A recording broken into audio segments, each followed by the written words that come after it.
तथ्य तथ्याङ्क सत्य र यथार्थ आधार यही हो। हामी गर्छौं निष्पक्ष तर निर्मम विश्लेषण र समीक्षा। नमस्कार, यो हो कार्यक्रम डेप्थ एनालाइसिस।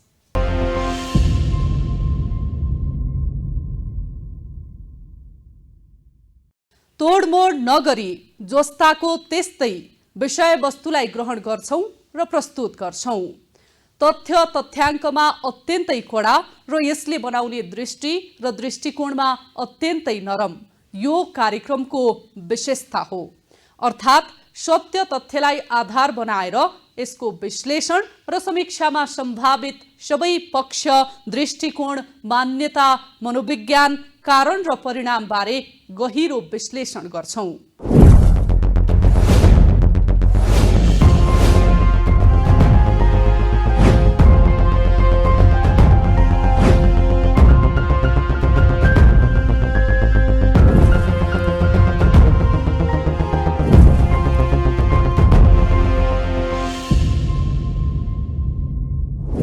गर्मीको मौसम सुरु भयो। अब यसो हपहपी हुने बित्तिकै गर्मी मेटाउन अधिकांशले कोका कोला पिउँछौं। त्यसैले पनि होला कोका कोलाले आफ्नो नारा नै बनाएको छ, चिसो भनेकै कोका कोला। तर अब कोका कोला चिसो मात्र रहेन, अब त यो भन्नुपर्ने पनि भयो कि ठग भनेकै कोका कोला। बहुराष्ट्रिय कम्पनी कोका कोलाले आफ्नो दादागिरी यतिसम्म गरेको छ कि जसको विरोध जति गरे पनि कम नै हुन्छ। हामीले हरेक बोतल कोका कोला किनेर खाँदा त्यसमा लाग्ने कर पनि तिरेका हुन्छौं। त्यो रकम सिधै कोका कोलाको कम्पनीले लिन्छ। उसले हामीले तिरेको कर हरेक वर्ष एकमुष्ट नेपाल सरकारलाई बुझाउनु पर्छ। तर कोका कोला बनाउने कम्पनी बोटलर्स नेपालले राज्यलाई बुझाउन पर्ने कर छली गरेको घटना सार्वजनिक भइसकेको छ। अनि किन नभन्ने त, ठग भनेकै कोका कोला भनेर। बहुराष्ट्रिय कोका कोला कम्पनी अरबौंको कर छलीमा मुछिएको छ। राजस्व अनुसन्धान विभागले थालेको अनुसन्धानका क्रममा उक्त कुरा फेला पारेको हो। यो विषयले एकातिर राज्यले अरबौंको आम्दानी गुमाउने देखिएको छ भने अर्कोतिर निजी क्षेत्र राजस्व छलीमा मुछिएको देखिएको छ। यो विषय कहाँसम्म पुग्छ त्यो भनी हेर्न बाँकी छ। चिसो भनेकै कोका कोला। यो विज्ञापन नसुन्ने कमै मान्छे होलान्, तर अब चिसो मात्र होइन, कर्तुत भनेकै कोका कोला भन्नुपर्ने भएको छ। दृश्यमा देखिएको यो कालो रङको पेय पदार्थ अर्थात् कोका कोलाको धन्दा पनि कालै रहेछ। गर्मीको बेला कोका कोला मन पराउने तपाईलाई के थाहा छ? कोका कोलाको त्यो काण्ड गुलियो स्वाद दिन्छ कोका कोलाले, तर त्यसको तितो यथार्थले राज्यलाई निकै ठुलो घाटा लागिरहेको छ। हामी कुरा गर्दैछौँ कोका कोलाले छलेको राजस्वको। हजार होइन, लाख होइन, करोड पनि होइन, अर्बमा कर छलेको छ कोका कोलाले। हो, यत्रो घोटाला हुँदा समेत कालो कोक उत्पादन गर्ने बोटलर्स नेपाल छाती फुलाउँदै आइराखेको छ र आनन्दले बसेको छ। अझ उल्टो मुलुकमा थप लगानी बढाउने ढाडस दिएर आरोपबाट पन्सिने दाउमा लागि परिरहेको छ कम्पनी। कालो रङको कोकमा लुकेको कालो कर्तुत। बहुराष्ट्रिय कम्पनी कोका कोलाले नेपालमा बोटलर्स नेपाल लिमिटेडको नामले आफ्नो उत्पादनलाई उपभोक्तासम्म पुर्याउँदै आएको छ। हो, त्यही कम्पनीमाथि 3 अर्ब 71 करोड रुपैयाँ भन्दा बढी कर छलीको अभियोग लागेको छ। कम्पनीको नाममा मुद्दा समेत दर्ता भइसकेको छ। कम्पनीले स्वामित्व किनबेचको क्रममा कर छली गरेको फेला परेको हो। यसको अनुसन्धान राजस्व अनुसन्धान विभागले गरिरहेको छ। विभागले कोका कोला कम्पनी विरुद्ध उच्च अदालत पाटनमा मुद्दा दायर गरेको हो। यति मात्रै होइन, विभागले बोटलर्स नेपाल लिमिटेडमा 2077 मक्सिर 23 गते 1 बजे छापा मारेको थियो। छापा मारेर सम्पूर्ण महत्त्वपूर्ण दस्तावेज, कम्प्युटर, हार्ड डिस्क, ल्यापटप जफत गरी नियन्त्रणमा लिएर थप अनुसन्धान अगाडि बढाएको छ।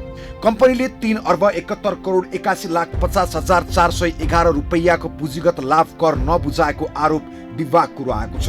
रकमको 100% जरिवाना अर्थात् 7 अर्ब 43 करोड 63,822 रुपैयाँ दाबी र सजायको माग सहित उच्च अदालत पाटनमा मुद्दा दर्ता गरेको हो राजस्व अनुसन्धान विभागले। यो मुद्दा जुन अहिले विचाराधीन छ हैन, यो 2 वर्ष अगाडि मिडियामा चर्चामा आएको विषय पनि हो। 2 वर्ष अगाडि यसबारे सूचना प्राप्त भएपछि हामीले अनुसन्धान गऱ्यौँ। यसमा पुँजीगत लाभ कर छली भएको जस्तो देखियो होइन।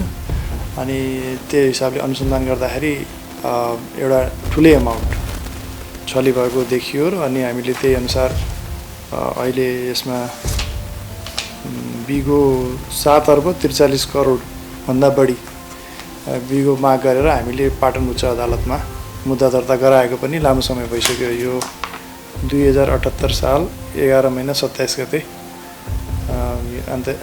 राजस्व अनुसन्धान विभागले राजस्व चुहावट सम्बन्धी मुद्दा उच्च अदालत पाटनमा दर्ता गराएको छ र अहिले यो चाहिँ अदालतको कार्यक्षेत्रभित्र परेको विषय भयो।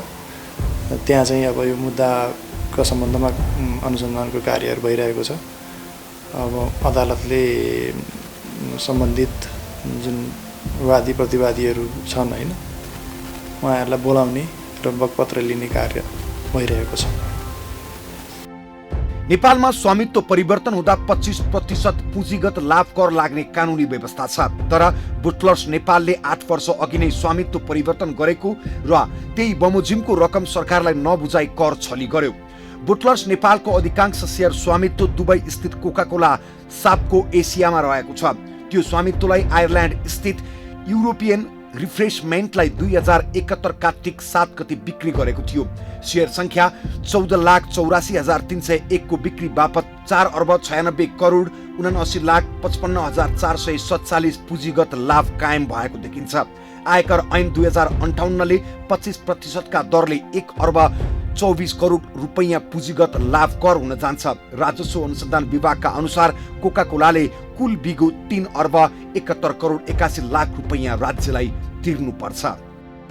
त्यही त नि सुरुमा हामीलाई जुन मिडियामा प्राप्त भयो जानकारी, मिडिया प्लस अनि सूचनाहरू पनि प्राप्त भए। त्यसमा हेर्दाखेरि चाहिँ यो शेयर स्वामित्वमा जुन परिवर्तन आयो त्यसले चाहिँ ठुलो लाभ सिर्जना भएको र त्यो लाभ सिर्जना भएपछि त्यसमा चाहिँ निश्चित तिर्नुपर्ने कर चाहिँ नतिरेको देखियो। अनुसन्धानको क्रममा नतिरेको देखिएपछि चाहिँ यो राजस्व चुहावट भयो अनि हामीले मुद्दा लिएर जानुपर्ने अवस्था आयो। भोकको कालो करतुतमा प्रतिवादी र मुद्दा। कोकाकोलाको राजस्व छली मुद्दामा नाम मुछिएका व्यक्तिको सूची निकै लामो छ। दुबई स्थित कोकाकोला साउथ वेस्ट होल्डिङ्स र कोकाकोला एसियाको नेपाल प्रतिनिधित्व गर्ने बोर्डका अध्यक्ष र निर्देशकलाई प्रतिवादी बनाएर मुद्दा दर्ता गरिएको हो। अध्यक्ष शुक्ला वासन, निर्देशकहरू मेलविन तान चुन पिन, मोहम्मद अमिन गोनेम, गौरव खोसला, सन्दीप बजोरिया, देवव्रत मुखर्जी, सुमन दत्त, जोहार सोलाई कप्पुस्वामी, संकेत रे विरुद्ध राजस्व छलीको मुद्दा लागेको हो। कम्पनीको प्रबन्ध निर्देशक प्रदीप पाण्डे, पुनित चन्द्रपाल वार्स्ने, वित्त प्रबन्धक राजीव टण्डन, सुमित गोयल, लेखा नियन्त्रक अशोक कुमार मण्डल, बोर्ड निर्देशक डाक्टर त्रिलोचन उप्रेती र चार्टर एकाउन्टेन्ट सञ्जीव कुमार मिश्र विरुद्ध पनि मुद्दा दायर गरिएको छ। अहिले त्यसको चाहिँ म्याद तामिलीमै 13 जनाको म्याद तामिली नभएर अहिले भर्खरै 79/10/6 गतेको दिन चाहिँ आदेश भएर 13 जनाको म्याद तामिली गर्नु भनेर उच्च सरकारी कार्यालय मार्फत चाहिँ अदालत सरकारी वकिल कार्यालय मार्फत चाहिँ राजस्व विभागलाई सोधेर म्याद तामिल गर्नु भनेर आदेश भएको छ र त्यही अनुसार त्यही अगाडि बढ्दैछ। अरू त यही कन्टिन्यू नै छ। कोकाकोला आरोपबाट पन्छिने खेलमा।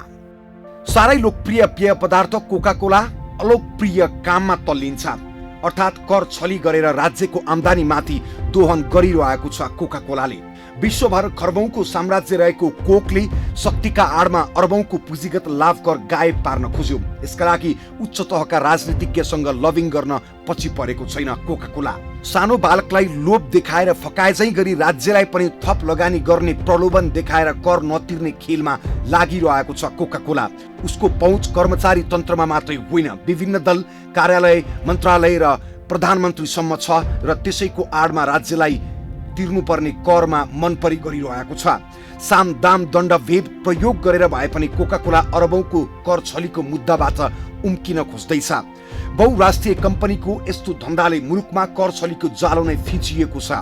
देशमा लगानी थप्ने, रोजगारी सिर्जना गर्ने र उत्पादन बढाएर भारतको सीमावर्ती क्षेत्रमा समेत निर्यात गर्ने प्रस्ताव अघि सार्दै यो बहुराष्ट्रिय कम्पनीले आफूले छलेको कर नतिर्ने दाउमा लागि परिरहेको हो। तत्कालीन प्रधानमन्त्री शेरबहादुर देउवालाई राखेको उक्त प्रस्ताव अझै पनि विचाराधीन अवस्थामा रहेको र कम्पनी विरुद्ध मुद्दा चलाउन समेत दिइएको छैन। त्यही कारण उच्च अदालतमा बुझाउनु पर्ने मुद्दाको फाइललाई सरकारी वकिलको कार्यालयमा अड्काएर राखिएको छ। बहुराष्ट्रिय कोकाकोला कम्पनीको कर छलीको मुद्दा अहिले उच्च अदालत पाटनमा आएर बसिरहेको छ। यो मुद्दा यहाँ आएको 1 वर्ष बितिसकेको छ र यो अझै पनि प्रक्रियामा नै रहेको छ। तर यो मुद्दा अब के हुन्छ र कहिले टुङ्गो लाग्छ भन्ने विषय चाहिँ अझै हेर्न बाँकी छ।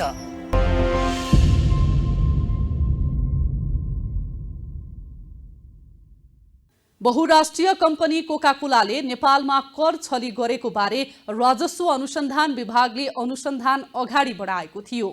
यही क्रममा उसले बालाजु स्थित बोटलर्स नेपालमा समेत छापा मारेको थियो। विभागले अनुसन्धान मात्र गरेन कि गत वर्ष कोकाकोला विरुद्ध 7.5 अर्बको मुद्दा हाल्यो उच्च अदालत पाटनमा। यता जरिवाना तिर्न नपरोस् भन्दै राजनीतिक र सरकारको नेतृत्वसँग सेटिङ गर्न दौडधुप गरिरहेको छ कम्पनीले। उसले सरकारलाई नेपालमा लगानी थप्ने र रोजगारी सृजना गर्ने ललिपप दिएको छ, जसका कारण कोकाकोलाको कर छलीको फाइल अहिले पनि सरकारी वकिलको कार्यालयमै रहेको छ। मुलुकमा आर्थिक मन्दी छ र यो मन्दीको एउटा प्रमुख कारण हो राजस्व छली।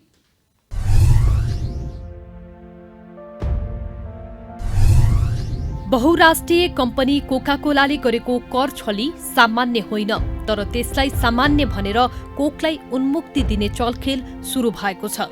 हो, शक्तिका आडमा कोक र कोक जस्तै ठूला कम्पनीले कर छली गर्दा राज्यको आर्थिक अवस्था कमजोर बन्दैछ। मुलुकले 55 वर्षको इतिहासमा अहिले सबैभन्दा कम राजस्व संकलन गरेको हो। राजस्व र कर कम उठ्नुमा कोकाकोला जस्ता कम्पनीले गर्ने कर छली प्रमुख कारण हो।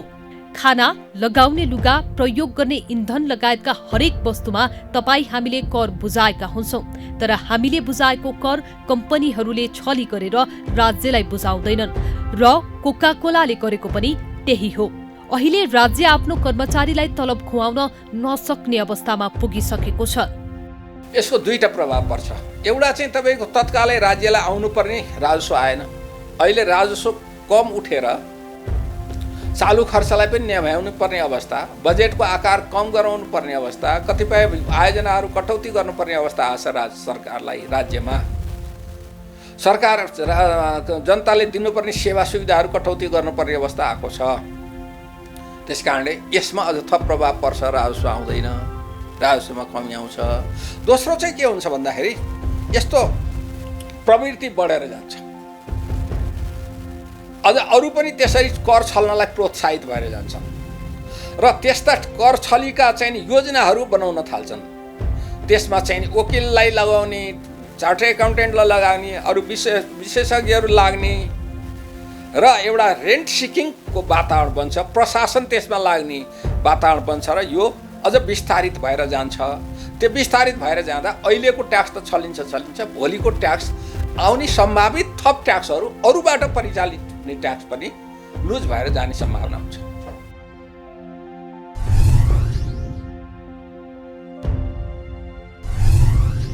राज्यले प्रत्येक नागरिक, ठूला साना व्यवसायी र उद्योगीलाई आफ्नो आम्दानी बढाउन छुट दिएको छ।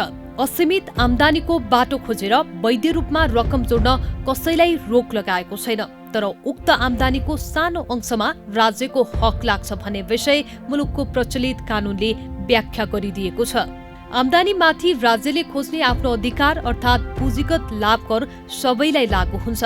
मुलुकभित्र रहेर आम्दानी गरेपछि नागरिक, व्यवसायी र उद्योगीको पनि पुँजीगत लाभ कर बुझाउनु पर्ने दायित्व हो।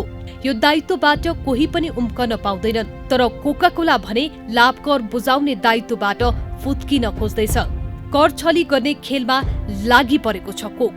महलमा बस्ने भए पनि, छाप्रोमा बस्ने भए पनि मुलुकभित्र गरेको आम्दानीको अंश राज्यलाई बुझाउनै पर्ने हुन्छ। यो हकमा कोकाकोला पुँजीगत लाभ कर नबुझाइ पन्छिन पाउँदैन। तर राजस्व प्रशासनको तथ्याङ्कमा कोका-कोलाले लाभकर बुझाएको अभिलेख कतै देखिँदैन। कोका-कोला जस्ता बहुराष्ट्रिय कम्पनी राजस्व चुहावटमा किन बारम्बार मुछिने गर्छन् भन्ने विषय आफैमा गम्भीर छ। यस्ता विषयले मुलुकको अर्थव्यवस्थामा पार्ने प्रभावलाई मनन गर्ने बेला आइसकेको छ। यो राजनीतिक गर्ने पदाधिकारीहरूले चाहिँ नि यसमा सकेसम्म एउटा भनौँ न आन्तरिक सामिप्यको आधारमा चाहिँ नि छुट दिन चाहन्छन्। कतिपय स्थितिमा एउटा कानुन स्पष्ट नहुनु, अर्को राजनीतिक पदाधिकारीले हुनु, अनि अर्को व्यवसायिक घरानाहरूले के गर्छ भने कसैले तिरेको कसैले नतिरेको, त्यो स्थितिले गर्दा ठुल्ठुलो रकम अर्बौँ रकम त कसैले तिर्न सकेसम्म उन्मुक्ति पायो भने सजिलो हुन्छ होइन। त्यसले गर्दाखेरि चाहिँ नि यी कुराहरूले गर्दाखेरि चाहिँ नि एउटा राजस्वमा चुहावट हुने, राजस्व नउठ्ने, अनि यसको असर चाहिँ मुलुकी अर्थतन्त्रमा जाने। अब अहिले भनौँ न लामो समयदेखि मुलुकमा चाहिँ नि जति अर्थ मन्त्रालयले एउटा राजस्व प्रशासनले राजस्व प्रक्षेपण गर्यो, अब त्यो राजस्व त उठै सकेन। जस्तै भनौँ न यही साल चाहिँ नि हेर्ने हो भने अब 6 महिनामा उठ्नुपर्ने राजस्व 8 महिना पनि उठेन, त्यो पनि कम भनेपछि अब त्यसले गर्दा साधारण प्रशासन चालु खर्चै धान्न नसक्ने स्थितिमा गएको छ। अब यसले गर्दा अहिले सर्वसाधारणले एउटा अर्थ क्षेत्रमा लाग्नेहरूले अब मुलुकमा चाहिँ आर्थिक सङ्कट आउने भन्ने कुराहरू पनि उठाइरहेछन्। त्यसले गर्दा यी ठुला कर कम्पनीहरूले चाहिँ कर नतिर्दाखेरि चाहिँ मुलुकमा यस्ता जोखिमहरू पनि आउँछ। सानादेखि ठूला सबै व्यवसायी आफ्नो पुँजी जोगाउन अहिले कर छलीको बाटो रोज्दै आएका छन्। कानूनको छिद्र खोजेर कर बहिष्कार गर्नेदेखि योजनाबद्ध ढङ्गले राज्यको आम्दानीमाथि दोहन गर्नेको कमी छैन हाम्रो देशमा। जति नै प्रयास गरे पनि सबैलाई समेट्ने कानून बनाउन नसकिने अवस्था छ। कानूनको कमजोरीलाई आफ्नो औजार बनाएर कर छलीका घटना सार्वजनिक भइरहेका छन् मुलुकमा। कर प्रशासन प्रविधिमा अब्बल नबन्दा र प्रशासकको स्थायित्व नहुँदा कोका-कोला जस्ता बहुराष्ट्रिय कम्पनीले राजस्व चुहावट गरिरहेका छन्। हाम्रो जस्तो मुलुकमा कर छलीको घटना बढ्नुमा यो नै प्रमुख कारण हो। बोल्टासको पनि सेयरकै केस हो। मैले थाहा पाए अनुसार सेयर बिक्रीकै क्यापिटल उसकै के अरे यो पुँजीगत लाभकै कुरा हो होइन। अब एनसेलको पनि त्यही नै हो। अब त्यसमा चाहिँ के भन्दा हाम्रो स्रोत चाहिँ नेपालमा हो, व्यवसाय नेपालमा भइराखेको छ, आर्थिक उपार्जन नेपालमा भइराखेको छ, पुँजी लगानी नेपालको जरो नेपाल छ भनेपछि त्यहाँबाट आय प्राप्त भइसकेपछि हाम्रो सैद्धान्तिक हिसाबले पनि सोर्स बेसमा प्रिन्सिपललाई हेर्ने हो भने पनि त्यसमा कर लाग्दछ। तर त्यो कानुनमा त्यस्तो अवस्थामा कानुन अझ स्पष्ट पारिदिनु पर्ने अवस्था चाहिँ छ। अब नेपालमा कम्पनी छ, बाहिरकै 2टा कम्पनीले कारोबार गरे, किनबेच गरे, नेपालमा भएको कम्पनीको सेयर किनबेच गरे भने किनबेच गर्ने बेलामा नै यहाँको कम्पनीले जुन कम्पनीको सेयर खरिद बिक्री भएको हो त्यो कम्पनीले पुँजीगत लाभको टिडिएसको हिसाबले पुँजीगत लाभ कर लिनुपर्छ भनेर कानुनमा स्पष्ट लेख्यो भने त उनीहरू फेरि मुद्दामा जाने कुरा पनि हुँदैन होइन, तिर्दैन भन्ने कुरा पनि हुँदैन। र उनीहरूले चाहिँ अब त कारोबारै त्यति बेला कारोबार नै होल्ड हुन्छ। त्यस कारण कानुनमा स्पष्ट गर्नुपर्ने अवस्थामा चाहे पर्याप्त रूपमा कानुनको चाहिँ नि मा व्यवस्था नगरेको कारण, व्याख्या नगरेको कारण एउटा, दोस्रो चाहिँ हाम्रो कर प्रशासन अझै पनि अनुसन्धानमा, खोजमा, तदारुकता साथ कुनै काम गर्नेमा, कुनै कारोबार भएको छुन लागेको छ कि भनेर अनुमान लगाउनेमा अझै पनि हाम्रो कर प्रशासन पनि पछाडि नै छ। जुन गतिमा कुन मोसनमा काम गर्नुपर्ने गति नसकेका छैन। अब तेस्रोमा चाहिँ औद्योगिक व्यवसायीहरू पनि के हुँदो रहेछ भन्दा कर चाहिँ नि छल्लीमा चाहिँ के हुन्छ भने तपाईँले कर छल्दाखेरि लाग्ने भनौँ पेनाल्टी भनौँ अथवा अन्य खालका सजायहरू त्यसको भ्यालु र कर छलेर प्राप्त हुने वित्तीय लाभको भ्यालुमा दाँजेर हेर्छ मान्छेले। यदि कर छल्दाखेरि कर चाहिँ नि धेरै छलिन्छ र धेरै पुँजी त्यो वित्तीय प्रतिफल प्राप्त हुन्छ भने ऊ अलि एग्रेसिभ भएर कर छल्न जान्छ, कर चाहिँ अभोइडेन्स गर्न खोज्छ, डेफर गर्न खोज्छ। डेफर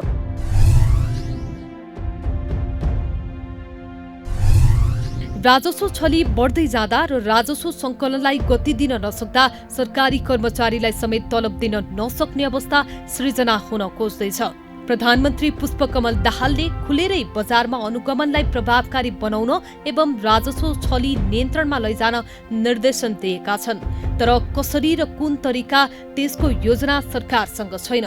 प्रधानमन्त्री दाहालको उद्घोषले मुलुक राजस्वको मामिलामा अत्यन्त कठिन मोडमा रहेको संकेत गर्छ। इतिहासमा नै नभएको कम राजस्व सङ्कलनले मुलुक आर्थिक सङ्कटतर्फ जान लागेको इसारा गरिरहेको छ। व्यापार घाटा समेत चुलिएको छ। चालु आर्थिक वर्षको साउनदेखि फागुनसम्मको 8 महिनाको अवधिमा मुलुकको व्यापार घाटा 9 खर्ब 93 अर्ब 58 करोड रुपियाँ हाराहारी पुगेको भन्सार विभागको भनाइ छ। व्यापार घाटाबाट विदेशी मुद्रा बाहिरिएको अहिलेको अवस्थामा मुलुकभित्र राजस्व छलीको घटना बारम्बार अघि आउँदा आर्थिक अवस्था सही स्थानमा नभएको तर्क धेरैको छ। मुलुक वृद्धि र तरलता अभावले मुलुक शिथिल बन्दैछ। अन्ततः राजस्व सङ्कलनमा एकाएक गिरावट आउने क्रम जारी छ। राज्यको खातामा आइसकेको राजस्व कोका कोला जस्ता बहुराष्ट्रिय कम्पनीले नबुझाउँदा मुलुकले थप आर्थिक सङ्कट वहन गर्न बाध्य छ।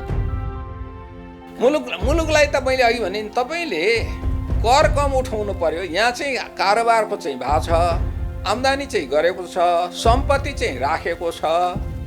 त्यही सम्पत्तिमा लगानी गरेर एउटाले आज चाहिँ 100 रुपियाँमा को सेयर किन्छ, भोलि 500मा त्यो सेयर बेच्छ, 400मा लाभ गर्छ, त्यसमा ट्याक्स तिर्दैन भनेपछि देशलाई के हुन्छ भन्दा आर्थिक सामाजिक हिसाबमा खर्च गर्नु पर्ने ठाउँमा बजेट पुग्दैन।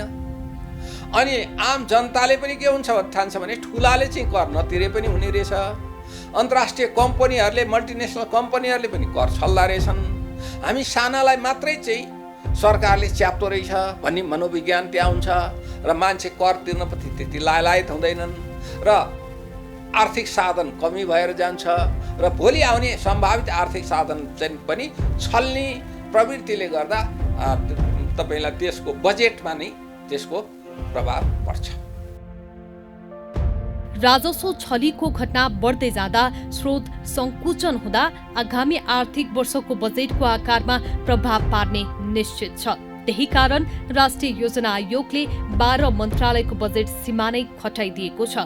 मुलुकले गौरव गरेका आयोजनाको निर्माण कार्यमा समेत धक्का दिएको छ। कोका कोला जस्ता बहुराष्ट्रिय कम्पनीले कर छली गर्दा राजस्व सङ्कलनमा प्रतिकूल प्रभाव परेको छ। यी समस्याले मुलुक ग्रस्त हुँदा चालु खर्चमा प्रत्यक्ष प्रभाव पारेको छ। मुलुकको यो जर्जर आर्थिक अवस्थामा अब कर्मचारीलाई तलब खुवाउन ऋण लिन पर्ने दिन आउनुमा एउटा प्रमुख कारण कोका कोला जस्तो कम्पनीले गर्ने कर छली पनि हो।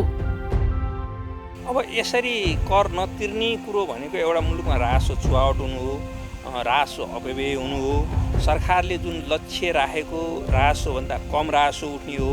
अब यसले गर्दाखेरि चाहिँ नि एउटा जति अनुमान गरेर एउटा राजस्व र विदेशी सहायताको उसलाई लिएर यही सालको बजेटलाई हेर्ने भने चालु बजेटलाई हेर्ने हो भने करिब चाहिँ नि राजस्व र विदेशी स्रोत लिएर यहाँको खर्चलाई प्रक्षेपण गर्दाखेरि चाहिँ नि 5 खर्ब रुपियाँ घाटा बजेट छ यो साल। अब त्यो घाटा बजेट पूर्ति एकातिर छ भने अर्कोतिर प्रक्षेपित राजस्व नउठ्दाखेरि मुलुकको अर्थतन्त्रलाई प्रभाव पार्ने भयो। यसले मुलुकको अब चालु खर्चै नधान्ने, विकास खर्चको त कुरै छोडिदिउँ, पुँजीगत खर्चको त चालु खर्चै नधान्ने स्थिति रह्यो। यसको असर यसरी राजस्व नउठ्दाखेरि चाहिँ नि एउटा अर्थतन्त्रमै विकराल स्थिति ल्याउनु भयो। यसले मूल्य वृद्धिका सम्भावनाहरू हुन्छ, अर्थतन्त्रमा इन्फ्लेक्सनका कुराहरू हुन्छ होइन, बाह्य अर्थतन्त्र बाह्य मुलुकहरूसँगको कुराहरू अनि विदेशी जुन ऋण लिने कुराहरू, अनुदान लिने कुराहरू र आन्तरिक उसमा चाहिँ नि अर्थतन्त्र चाहिँ चलायमान हुन पाउँदैन। यसरी राजस्व नउठ्दाखेरि बजारमा चाहिँ नि पुँजी भनौँ न तरलता चाहिँ नि अभाव हुन्छ। तरलता अभाव हुँदा चाहिँ नि एउटा ब्याङ्किङ सेक्टरमा चाहिँ फेरि यसको असर जान्छ, सर्वसाधारणमा असर जान्छ, यसले मूल्य वृद्धि ल्याउँछ। त्यसले गर्दा यसको असर त मल्टिप्लायर पर्छ।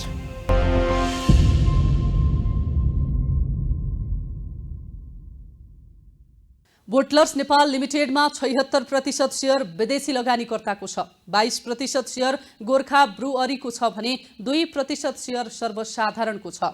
76% सेयरवाला विदेशी कम्पनी उतै बिक्री गरेर नेपालको आयकर ऐन 2058 अनुसारको 25% पुँजीगत लाभ कर छली गरेको हो कोकाकोलाले।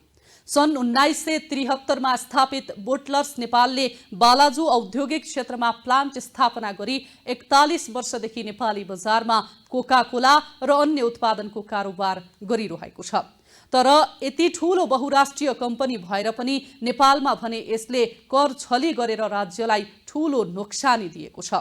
यो विषयमा सरकार आफै गम्भीर बन्नुपर्छ र छिट्टो फैसला गर्न लगाई कोकाकोलाबाट जरिवाना असुल गर्नुपर्छ।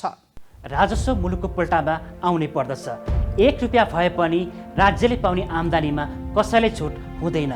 कोकाकोला जस्ता बहुराष्ट्रिय कम्पनीले अरबौंको कर छली गरेर उम्काउन कहिले पनि पाउँदैनन्। मुलुकमा ठूला कम्पनी नै राज्यप्रतिको दायित्वबाट पन्छिन खोज्दैछन्। कोकाकोला लगायत अन्य बहुराष्ट्रिय कम्पनीका राजस्व छलीको आँकडा निकै बढी छ, जसले मुलुकको राजस्व प्रणाली र बजेटमा नै ठूलो धक्का दिइरहेको जानकारहरूको बुझाइ छ। राजस्व छलीका घटनाले मुलुकको आर्थिक प्रणालीमा थप जटिलता ल्याउने र सरकारी ढुकुटी कमजोर हुँदै गएको छ। यसको प्रभाव मुलुकमा बहुआयामिक हुने गर्दछ। राजस्व छली नियन्त्रण नहुँदा मुलुक थप गम्भीर सङ्कटमा धकेलिने राजस्वका जानकारको दाबी छ।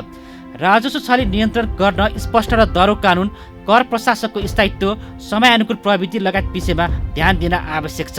कोकाकोला जस्ता बहुराष्ट्रिय कम्पनीलाई करको दायरामा ल्याउन कठोर कानुनी उपचारबाट अघि बढ्नुपर्ने हो सरकार, तर त्यसो हुन सकेको छैन।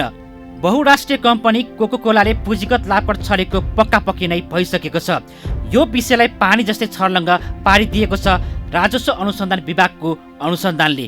कोकाकोलाले कर छलिने गरेको हो भन्ने विषय उसैका गतिविधिले प्रश्न पारेको छ। यो मुद्दा 1 वर्षदेखि उच्च अदालत पाटनमा प्रक्रियामा नै रहेको छ। सामान्यतया मुद्दाको छिनोफानो 2 वर्षमा हुनुपर्दछ भनी कानुनमा व्याख्या गरिए पनि बोटलर्स नेपालको कर छलीको मुद्दा प्रक्रियागत जटिलताले अझै लम्बिन सक्ने प्रारम्भिक अनुमान रहेको छ। सामान्यतया चाहिँ अदालतले हामीले परिकल्पना चाहिँ 2 वर्षसम्म सकिनुपर्छ भनेर भन्ने हुन्छ, तर कतिपय कुराहरू चाहिँ प्रक्रियागत कुराहरूले गर्दाखेरि जटिलता पनि हुनसक्छ। त्यसले गर्दा जस्तै म्यादै तामिलको कुरा भनौँ न, यसैको बोटलर्स नेपालकै हकमा कुरा गर्दाखेरि पनि म्याद तामिलै नभइँदा पनि पुरानो हुनसक्छ भन्ने कुरा हुन्छ। तर बोटलर्स नेपाल चाहिँ भर्खर 1 वर्ष नै भएको छ, त्यति पुरानो पनि भएको छैन होइन। त्यही भएर चाहिँ त्यो 2 वर्ष परिकल्पना गरे भएको तापनि अब केही प्रक्रियागत कुराहरूले गर्दाखेरि चाहिँ त्योभन्दा पनि लम्बिन सक्ने अवस्था चाहिँ हुन्छ। कोकाकोला माथि समयमा कारबाही नहुँदा नेपालको कर प्रणालीमा धेरै क्षेत्र रहेको प्रश्नै छल्किन्छ। कर प्रणालीले सुधारको खोजी गरिरहेको छ। दोहोरो अर्थ दिने बुदाले प्रतिकूल प्रभाव पार्दै आएको छ भनी कारबाही र राजस्व असुलीमा समेत समस्या पैदा गरेको छ। यस प्रकारका अस्पष्ट बुदाको संशोधन अपरिहार्य रहेको राजस्वका जानकारहरूको बुझाइ छ। सिधै एक्सनमा जाने खालको कानुन तयार हुने हो भनी कर छलीको विषय कम्पनीहरूले सोच्न समेत नसक्ने हुन्थ्यो। कर प्रशासन र प्रशासकलाई प्रविधि मैत्री बनाउन सके राजस्व चुहावटको घटनामाथि थोरै भए पनि नियन्त्रण पाउन सकिन्थ्यो। बलियो प्रविधि, सिप, भौतिक सुविधा र दरिलो औजार उपलब्ध गराएर जिम्मेवारीको बोध गराउन सके बोटलर्स नेपाल जस्ता कम्पनीले गर्ने कर छलीमाथि अंकुश लगाउन सकिने राजस्वको जानकारहरूको भनाइ छ। एनसेल र चाहिने कोकाकोला जस्ता कम्पनीहरूभित्र बस्ने कर्मचारीहरूले पनि ट्याक्सको काम त गरिरहेको हुन्छ के, उनीहरूले कर प्रशासनको काम गरिरहेको हुन्छ। उनीहरूको काम सिधा हेर्दा कर प्रशासन होइन, तर वैकल्पिक कर प्रशासन, पूरक कर प्रशासनको काम गरिरहेको हुनाले उनीहरूलाई पनि यो करको सन्दर्भमा कर कानुन उनीहरूलाई जिम्मेवार पनि बनाउनु पर्यो। उनीहरूले चाहिँ कटाएन भने के हुन्छ भन्ने कुरा कानुनबाट उनीहरूलाई प्रशिक्षण पनि गरिदिनु पर्यो, बेला बेला ओरिएन्टेसन पनि गर्नु पर्यो। र कानुनले यसरी प्रयोग गरे तिमीहरूले राजस्व चाहिँ यसरी चाहिँ निर्धारण गरेर बुझाइदेऊ, बुझाएन भने यो चाहिँ हुनसक्छ भोलि भनेर उनीहरूलाई पनि एजुकेट गर्ने काम पनि गर्नुपर्ने हुन्छ। यसरी सङ्गठनलाई चाहिँ गर्ने, सङ्गठनलाई बलियो बनाउने, प्रशासनलाई बलियो बनाउने, नीति र कानुनलाई स्पष्ट पार्ने र प्रविधिको प्रयोग उच्च ढङ्गले गर्ने, कर प्रशासनलाई बढीभन्दा बढी पारदर्शी बनाउने प्रयास गर्ने गर्यो भने यी कुराहरू क्रमशः कम भएर जान्छन्। ठूला कम्पनीको पहुँच ठूलै नेता र प्रधानमन्त्रीसम्म हुने भएकाले उनीहरूमाथि कारबाही नहुने सम्मका खेल हुन्छन् र भएका पनि छन् र कोका कोलाले छली गरेको राजस्व र त्यसलाई गर्नुपर्ने कारबाही हुन नसकेको पनि त्यही कारण हो, जसको असर अहिले अर्थतन्त्रमा देखिएको छ। अवस्था यतिसम्म भइसकेको छ कि सरकारी कर्मचारीलाई तलब खुवाउन समेत धौधौ परिसकेको छ। सरकारको नेतृत्वले यो बारेमा बेलैमै नसोच्ने हो भने भयावह स्थिति नआउला भन्न सकिन्न।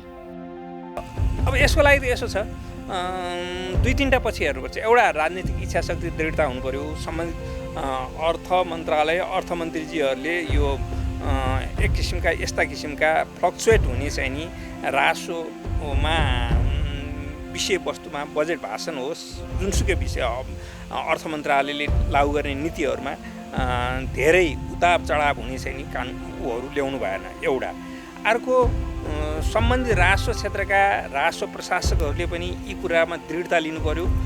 कानुनले जुन व्यवस्था गरेका छ ती कुराहरूलाई चाहिँ नि दृढताका साथ पालना गरिदिनु पर्यो।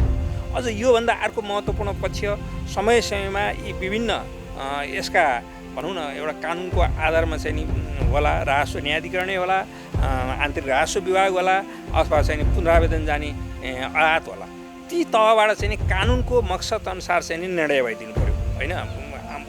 अब कुनै निकायले त्यसलाई चाहिँ छोडिदिने, कुनै निकायले नलगायो भन्ने यस्ता स्थितिका चाहिँ विभिन्न ठाउँमा विभिन्न किसिमका गतिविधि हुँदाखेरि चाहिँ नि कर नतिर्नु छ र एउटै निकायले भनौँ न सम्मानित सर्वोच्च आदालतबाट आएकै पनि विगतमा पुँजीगत लाभ करको चाहिँ नि एकचोटि कर लगायो भने एकचोटि त्यसैलाई त्यही इस्युलाई फेरि अर्को इजलासले चाहिँ नि नलगायो भने, त्यसले गर्दा यस्तो किसिमको काम कारबाही गर्दा आयातबाट हुने कानुनको विद्यमान व्यवस्थै भनौँ, अनि त्यसपछि राजनैतिक इच्छा शक्तिको कुरो, त्यसपछि गएर जुन राजस्व प्रशासकहरूले चाहिँ नि विचलित हुँदा यी कुराले गर्दाखेरि चाहिँ नि यो कर नतिर्न एउटा हुने र त्यसले गर्दाखेरि चाहिँ नि यो कर नउठ्ने सम्भावना रहन्छ।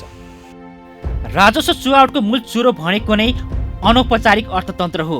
अनौपचारिक अर्थतन्त्रलाई औपचारिक बनाउन सके राजस्व चुहावटको समस्यामाथि अंकुश लाग्न सक्छ। भन्सारदेखि मूल्य अभिवृद्धि कर अन्तशुल्कसम्म विभिन्न किसिमबाट चुहावट हुने गरेको पाइन्छ। यसलाई रोक्ने जिम्मा सरकारको हो भने निजी क्षेत्रले राजस्व बुझाउने उसको दायित्व हो। राजस्व प्रशासनमा व्यवस्थापकीय सुधारको खाँचो छ। कर्मचारीको मनोबल उच्च बनाउन प्रोत्साहनको जरुरी छ। दरबन्दी अनुसारको कर्मचारी व्यवस्था गर्ने जिम्माबाट सरकार कहिले पनि चुक्नुहुन्न। कर असुलीको समयमा करदाता झन्झटिलो प्रक्रियाबाट जान पर्ने अवस्थाले पनि राजस्व उठ्न नसकेको धेरैको बुझाइ छ। राज्यको कर कानुन र व्यवस्थापनमा रहेका क्षेत्रलाई सुधार गरे बहुराष्ट्रिय कोका कोला कम्पनीले गरेको अरबौंको पुँजीगत लाभ कर छलीको घटनाले भविष्यमा स्थान पाउने छैन। कोका कोलाको राजस्व छलीको मुद्दाले अझै निकास पाएको छैन। यसलाई यत्तिकै छोड्न मिल्दैन। कानुनको क्षेत्रहरू चिरेर भए पनि कोका कोलाको राजस्व छलीको मुद्दालाई निकास दिएरै छाड्नु पर्दछ।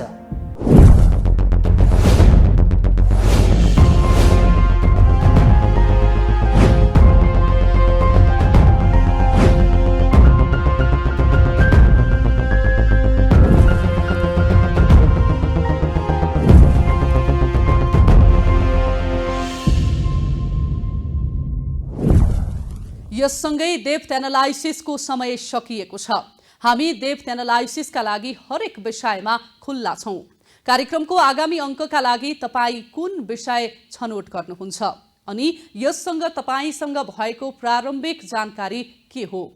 यसका लागि तपाईहरूले news.spacefok@gmail.com या फेसबुक पेज स्पेसफोके न्यूजको मेसेन्जरमा मेसेज गर्न सक्नुहुनेछ। अर्को अङ्कमा हामी फेरि भेट्ने नै छौं। सूचना, मनोरञ्जन र चिन्तन मननका लागि हेर्दै गर्नुहोला स्पेस फोके टेलिभिजन। नमस्कार।